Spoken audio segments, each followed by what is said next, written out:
श्रीमद भगवद्गीता अध्याय 4. श्री भगवान म्हणाले, मी हा अविनाशी योग सूर्याला सांगितला होता. सूर्याने आपला पुत्र मनू याला सांगितला आणि मनूने त्याचा पुत्र इक्ष्वाकू याला सांगितला. हे परंतप अर्जुना, अशा प्रकारे परंपरेने आलेला हा योग राजश्रींनी जाणला, परंतु त्यानंतर पुष्कळ काळापासून हा योग या पृथ्वीवर लुप्तप्राय झाला. तू माझा भक्त आणि प्रिय सखा आहेस, म्हणून तोच हा पुरातन योग आज मी तुला सांगितला आहे. कारण हा अतिशय उत्तम आणि रहस्यमय आहे, अर्थात गुप्त ठेवण्याजोगा आहे. अर्जुन म्हणाला, आपला तर अलीकडचा आणि सूर्याचा जन्म तर फार पूर्वीचा, अर्थात कल्पारंभी झालेला होता, तर मग आपणच कल्पारंभी सूर्याला हा योग सांगितला असे मी कसे समजू? श्री भगवान म्हणाले, हे परंतप अर्जुना, माझे आणि तुझे जन्म कितीतरी झालेले आहेत. ते सर्व तुला माहीत नाही, तर मला माहिती आहेत. हे जन्मरहित आणि अविनाशी असूनही, तसेच सर्व प्राण्यांचा ईश्वर असूनही, आपल्या प्रकृतीला स्वाधीन करून आपल्या योग मायेने प्रकट होत असतो. हे भारता, जेव्हा जेव्हा धर्माचा ऱ्हास आणि अधर्माची वाढ होत असते, तेव्हा तेव्हाच मी आपले रूप रचतो, म्हणजे आकार घेऊन लोकांसमोर प्रकट होतो. सज्जनांच्या उद्धारासाठी, पापकर्म करणाऱ्यांचा नाश करण्यासाठी आणि धर्माची उत्तम प्रकारे स्थापना करण्यासाठी मी युगायुगात प्रकट होतो. हे अर्जुना, माझा जन्म आणि कर्म दिव्य अर्थात निर्मळ आणि अलौकिक आहे. असे जो मनुष्य तत्वतः जाणतो, तो शरीराचा त्याग केल्यावर पुन्हा जन्माला येत नाही, तर मलाच येऊन मिळतो. पूर्वीसुद्धा ज्यांचे आसक्ती, भय आणि क्रोध पूर्णपणे नाहीसे झाले आणि जे माझ्या अनन्य प्रेमपूर्वक स्थिर राहत होते, असे माझा आश्रय घेतलेले पुष्कळसे भक्त वर सांगितलेल्या ज्ञानरूप तपाने पवित्र होऊन माझ्या स्वरूपाला प्राप्त झालेले आहेत. हे अर्जुना, जे भक्त मला जे भजतात, मीही त्यांना तसाच भजतो. कारण सर्वच मानव सर्व प्रकारे माझ्याच मार्गाचे अनुकरण करतात. या मनुष्य लोकात कर्माच्या फळाची इच्छा करणारे लोक देवतांची पूजा करतात, कारण त्यांना कर्मापासून उत्पन्न होणारी सिद्धी लवकरच मिळते. ब्राह्मण, क्षत्रिय, वैश्य आणि शूद्र या 4 वर्णांचा समूह गुण आणि कर्म यांच्या विभागाने मी निर्माण केलेला आहे. अशा रीतीने त्या सृष्टीरचना इत्यादी कर्माचा मी करता असूनही मला अविनाशी परमात्म्याला तू वास्तविक अकर्ताच समज. कर्माच्या फळाची मला इच्छा नाही, त्यामुळे कर्माचे मला बंधन होत नाही. अशा प्रकारे जो मला तत्वतः जाणतो, त्यालाच मी कर्माचे बंधन होत नाही. पूर्वीच्या मुमुक्षींनी सुद्धा असे जाणूनच कर्मे केली आहेत, म्हणून तूही पूर्वजांकडून नेहमीच केली जाणारी कर्मेच कर. कर्म काय व अकर्म काय याचा निर्णय करण्याच्या बाबतीत बुद्धिमान पुरुषही संभ्रमात पडतात. म्हणून ते कर्माचे तत्व मी नीट तुला समजावून सांगेन. ते कळले की तू अशुभापासून म्हणजेच कर्मबंधनातून सुटशील.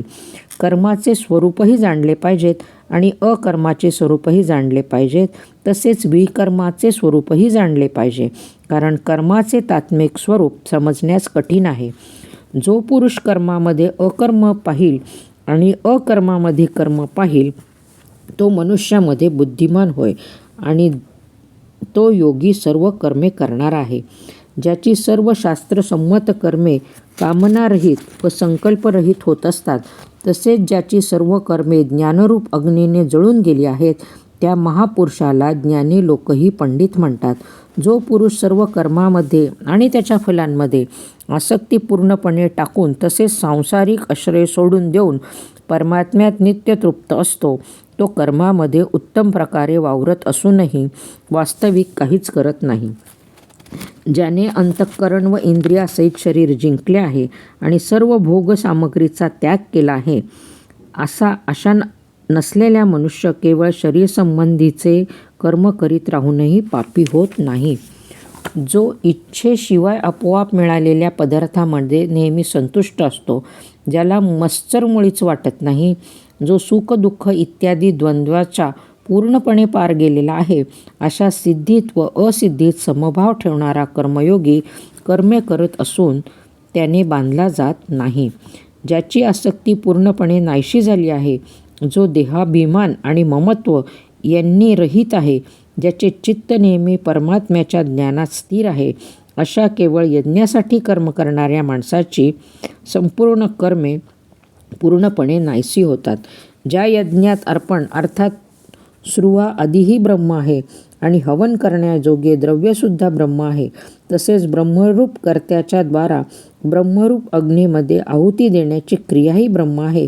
या ब्रह्मकर्मात स्थिर असणाऱ्या योग्याला मिळण्याजोगे फळसुद्धा ब्रह्मच आहे. दुसरे काही योगी देवपूजारूप यज्ञाचे उत्तम प्रकारे अनुष्ठान करतात, तर इतर योगी परब्रह्म परमात्म्यारूपी अग्नीत अभेददर्शनरूप यज्ञाच्या द्वाराच आत्मरूप यज्ञाचे हवन करतात. दुसरे काही योगी कान इत्यादी इंद्रियांचे संयमरूप अग्नीत हवन करतात, तर इतर योगी शब्द इत्यादी सर्व विषयांचे इंद्रियरूप अग्नीत हवन करतात. अन्य योगी इंद्रियांच्या सर्व क्रिया आणि प्राणांच्या सर्व क्रिया यांचे ज्ञानाने प्रकाशित जो आत्मसंशय योगरूप अग्नी त्यात हवन करतात. काही पुरुष द्रव्यविषयक यज्ञ करणारे असतात, काही जण तपश्चर्यारूप यज्ञ करणारे असतात, तसेच दुसरे काही जण योगरूप यज्ञ करणारे असतात. कितीतरी जण अहिंसा इत्यादी कडक व्रते पाळणारे यज्ञशील पुरुष स्वाध्यायरूप ज्ञानयज्ञ करणारे असतात. अन्य काही योगीजन अपानवायूमध्ये प्राणवायूचे हवन करतात, तसेच दुसरे योगी प्राणवायूमध्ये अपानवायूचे हवन करतात.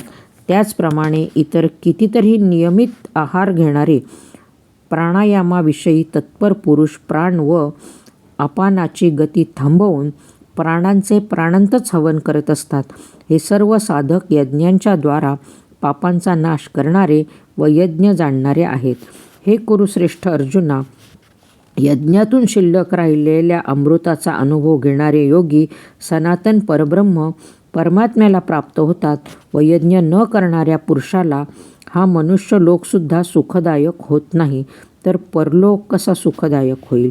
अशा प्रकारे इतरही पुष्कळ प्रकारचे यज्ञ वेदवाणीत विस्ताराने सांगितले गेलेले आहेत. ते सर्व तू मन, इंद्रिये आणि शरीर यांच्या क्रियांनी उत्पन्न होणारे आहेत असे समज. अशा प्रकारे तत्वतः जाणून त्यांचे अनुष्ठान केल्याने सर्व कर्मबंधनांपासून सर्वस्वी मुक्त होशील. हे परंतप अर्जुना, द्रव्यमय यज्ञापेक्षा ज्ञानयज्ञ अत्यंत श्रेष्ठ आहे. तसेच अच्छयावत सर्व कर्मे ज्ञानात प्राप्त होतात. हे ज्ञान तू तत्वसाक्षात्कारी ज्ञानी लोकांकडे जाऊन समजून घे. त्यांना साष्टांग नमस्कार केल्याने, त्यांची सेवा केल्याने आणि निष्कपटपणे सरळ मनाने त्यांना प्रश्न विचारल्याने परमात्मतत्व उत्तम रीतीने जाणणारे हे ज्ञानी महात्मे तुला त्या तत्त्वज्ञानाचा उपदेश करतील.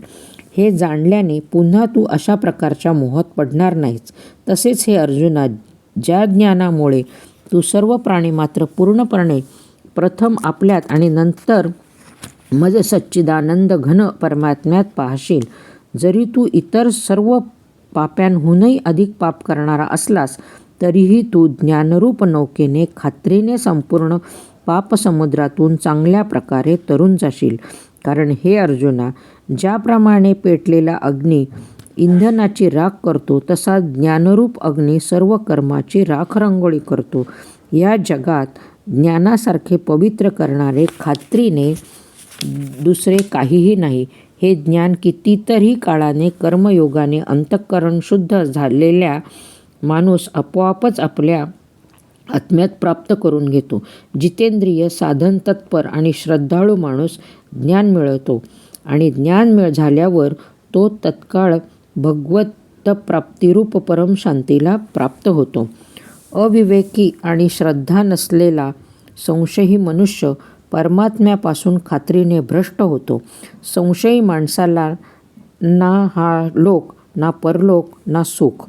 हे धनंजया, ज्याने कर्मयोगाच्या विधीने सर्व कर्मे परमात्म्याला अर्पण केली आहेत आणि ज्याने विवेकाने सर्व संशयांचा नाश केला आहे, अशा अंतःकरण स्वाधीन असलेल्या पुरुषाला कर्मे बंधनकारक होत नाहीत.